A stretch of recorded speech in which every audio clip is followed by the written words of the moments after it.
Ya, assalamualaikum warahmatullahi wabarakatuh, sobat Kang Diki. Nah, Kang Diki masih sama Kang Deni.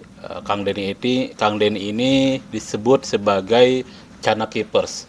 Jadi buat sobat Kang Diki, sebagai penyuka ikan cana, sebutannya bukan kolektor ikan cana ya, tapi sebagai Cana Keepers.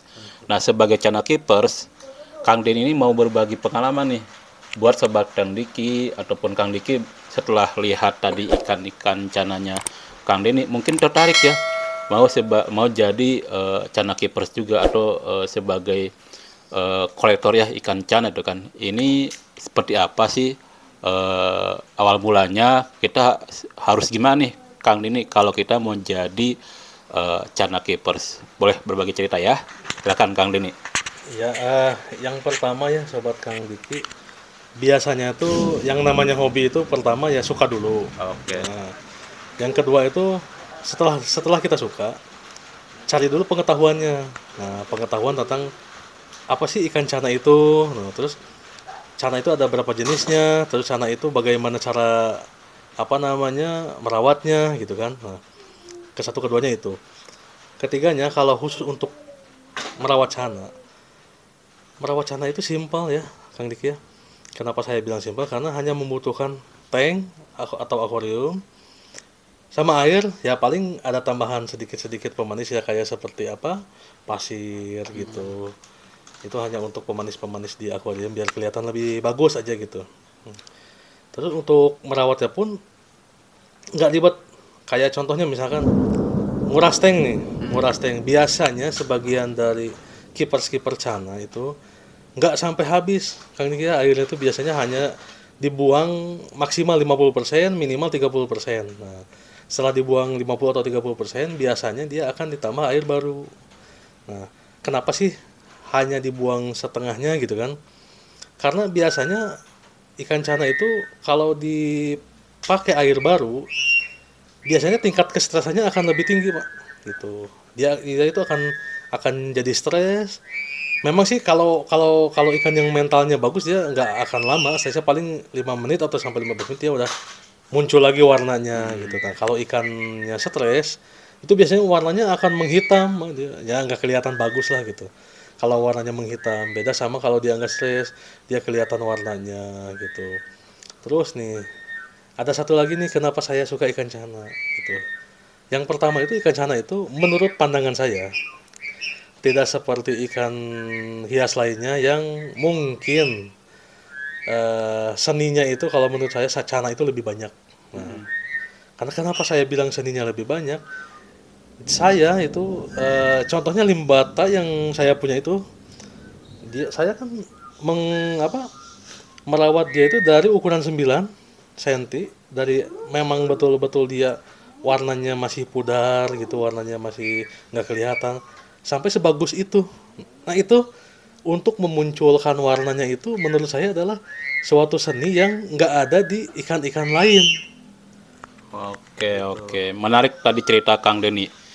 Jadi sobat Kang Diki yang mau jadi cana kiper ya, cana kiper pertama harus suka dulu. Nah, tadi Kang Deni kenapa jadi cana kiper? Karena suka sama ikan cananya. Yang kedua, cari pengetahuan ya terkait ikan cana jenisnya apa ya, perawatannya gimana, kemudian eh, ya segala pengetahuan ya terkait ikan cana.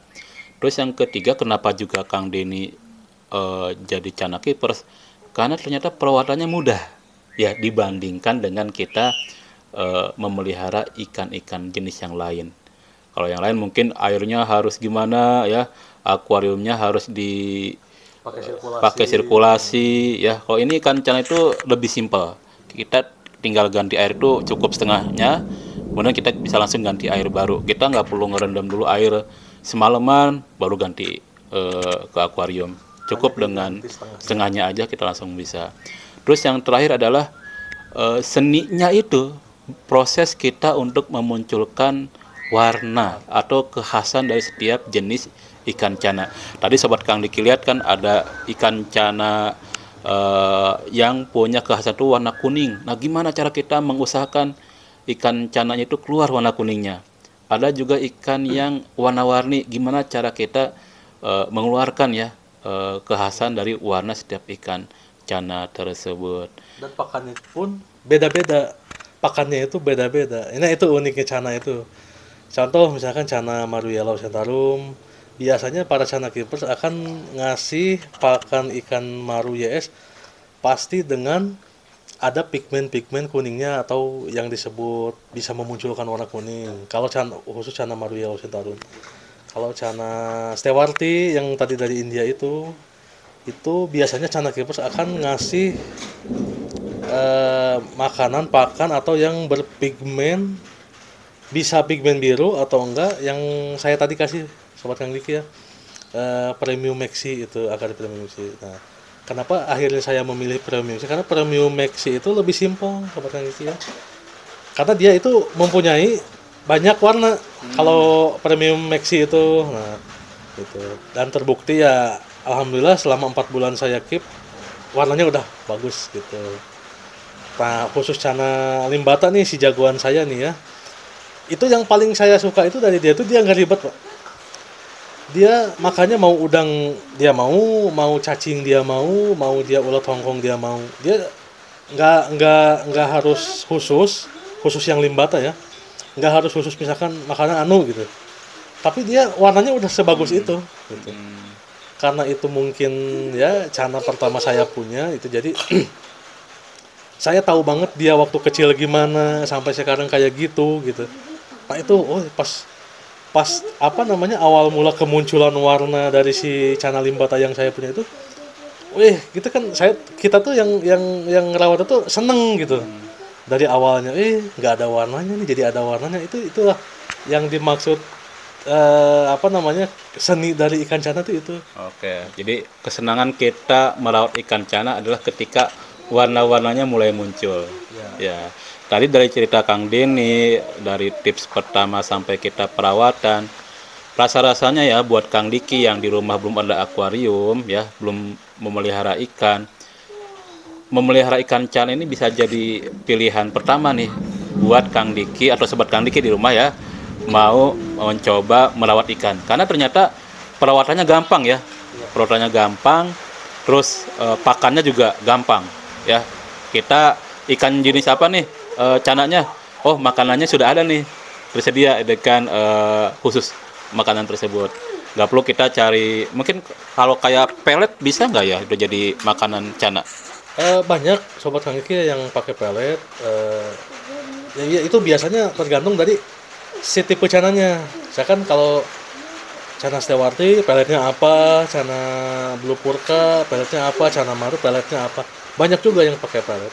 Oke. Jadi pakai pelet pun bisa ya. Termasuk itu tuh yang inspirasi saya Mas Fajar Arif. Dia itu mempunyai produk pelet nih. Saya sampai sekarang belum beli sih. Karena memang kebetulan pelet yang saya punya yang Akari Premium Yellow belum habis. Mungkin kalau udah habis saya akan beli peletnya Mas Fajar Arif lah gitu. Oke. Apa ya, peletnya Mas Fajar Arif itu udah terkenal ya. Terkenalnya itu memang dari sekian banyak cana Maru YS itu, hasil dari peletnya Mas Fajar Arif itu yang menurut saya pribadi lah dulu ya paling bagus. Nanti bisa dilihat sobat Kang Diki bagaimana sih bagusnya pelet Mas Fajar Arif sama itu apa namanya cana-cananya Mas Fajar Arif. Oke, siap. Ada lagi mungkin tipsnya Kang Denny untuk kita merawat ikan cana? Mungkin kalau untuk tipsnya hanya segitu sih, karena memang nggak terlalu ribet kalau merawat ikan cana.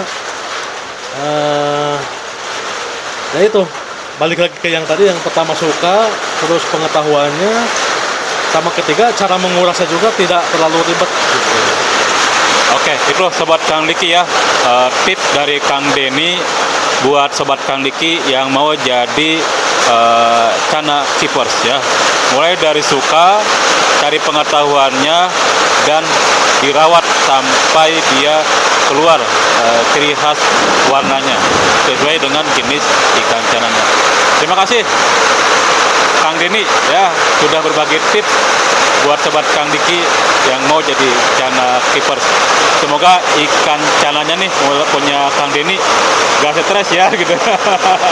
Kasihan kalau sampai stres ya, harus kita rawat dengan baik. Itu mungkin sobat Kang Diki ya, untuk tips bagaimana cara kita sebagai pemula mau merawat ikan cana. Hatur nuhun. Assalamualaikum warahmatullahi wabarakatuh.